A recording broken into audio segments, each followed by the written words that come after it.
Imagina por un momento que estás en medio de una gran familia, todos los hijos miran con cariño a su madre, porque saben que ella los entiende, los acompaña y los conduce hacia el Padre. Así es la Iglesia cuando dirige su mirada a la Virgen María. La veneración a María no es un detalle secundario ni un simple adorno en la fe católica, es un pilar espiritual que nos recuerda que Dios quiso entrar en la historia humana a través de una mujer humilde de Nazaret.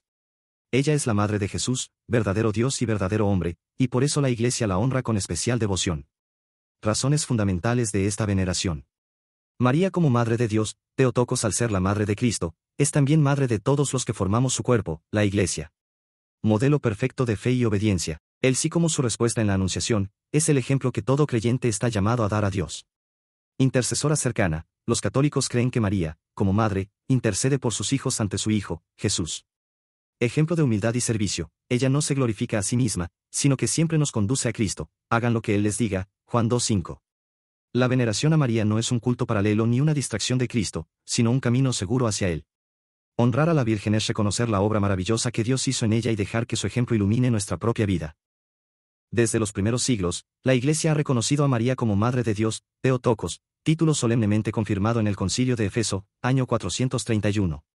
Los padres de la Iglesia, como San Ireneo, San Ambrosio y San Agustín, la presentaban como la nueva Eva, cuya obediencia contrasta con la desobediencia de la primera mujer.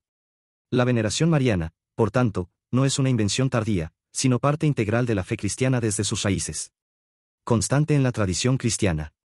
En las catacumbas romanas ya aparecen inscripciones y símbolos que muestran la devoción a María.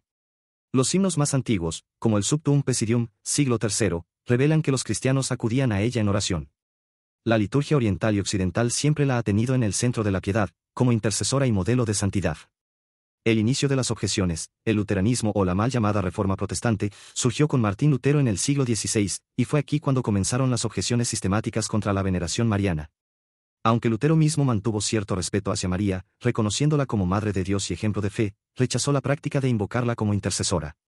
Las críticas se basaban en la idea de que la veneración a María podía oscurecer la centralidad de Cristo y la sola mediación de Él.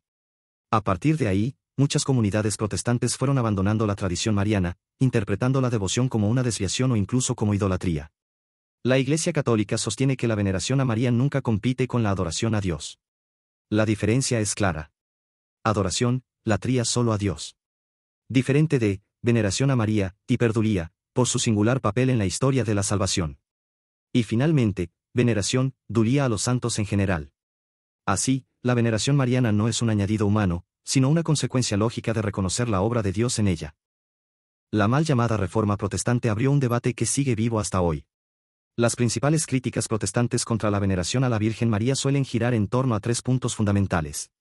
Veamos cada uno y respondamos con argumentos firmes desde la apologética católica. La veneración a María es idolatría, señalan. Se acusa a los católicos de adorar a María, lo cual sería contrario al primer mandamiento. La verdad. Honrar a María no es adorarla, sino reconocer la obra de Dios en ella. Así como un hijo honra a su madre sin quitarle gloria al Padre, la Iglesia honra a María sin quitarle gloria a Cristo. Ejemplo bíblico, en Lucas 1:48 María profetiza, todas las generaciones me llamarán bienaventurada. La veneración mariana es, por tanto, cumplimiento de la Escritura. Solo Cristo es mediador, agregan, no necesitamos a María. Citan 1 de Timoteo 2:5, hay un solo mediador entre Dios y los hombres, Jesucristo, para rechazar la intercesión mariana. La verdad. Cristo es el único mediador en sentido absoluto, porque solo Él reconcilia al hombre con Dios mediante su sacrificio. Sin embargo, la Escritura también muestra la importancia de la intercesión de los santos. Ejemplo, San Pablo pide a los fieles que oren unos por otros, 1 de Tesalonicenses 5:25. Si los cristianos pueden interceder, ¿cuánto más la Madre de Cristo? En las bodas de Canaán, Juan 2 del 1 al 11, María intercede ante Jesús y Él realiza su primer milagro. Esto muestra que su intercesión no sustituye a Cristo, sino que nos conduce a Él. También afirman, la veneración a María no está en la Biblia. La verdad. La Biblia presenta a María como llena de gracia, Lucas 1:28, bendita entre todas las mujeres, Lucas 1:42, y como la mujer que participa en la victoria sobre el mal, Génesis 3:15, y Apocalipsis 12. El título de Madre de Dios se deriva directamente de la afirmación bíblica de que Jesús es verdadero Dios y verdadero hombre, Juan 1:14. La veneración mariana no es una invención, sino una consecuencia lógica de la fe en Cristo. Reconocer a María es reconocer la encarnación de Dios en la historia. Como ya había comentado antes, muchos sectores protestantes rechazan la veneración mariana, sin embargo, sus supuestos reformadores no fueron irrespetuosos con la Virgen. De hecho, tanto Martín Lutero como Heinrich Bullinger le otorgaban un lugar especial entre los santos. Martín Lutero reconocía a María como Madre de Dios, Theotokos, afirmando que quien niega este título no es cristiano. Heinrich Bullinger, sucesor de Zwinglio en Zurich, en sus escritos, defendía la virginidad perpetua de María, la presentaba como modelo de virtud y santidad, digna de ser honrada entre los santos. Reconocía su papel único en la historia de la salvación, aunque limitaba su función a un ejemplo moral más que a una intercesión activa.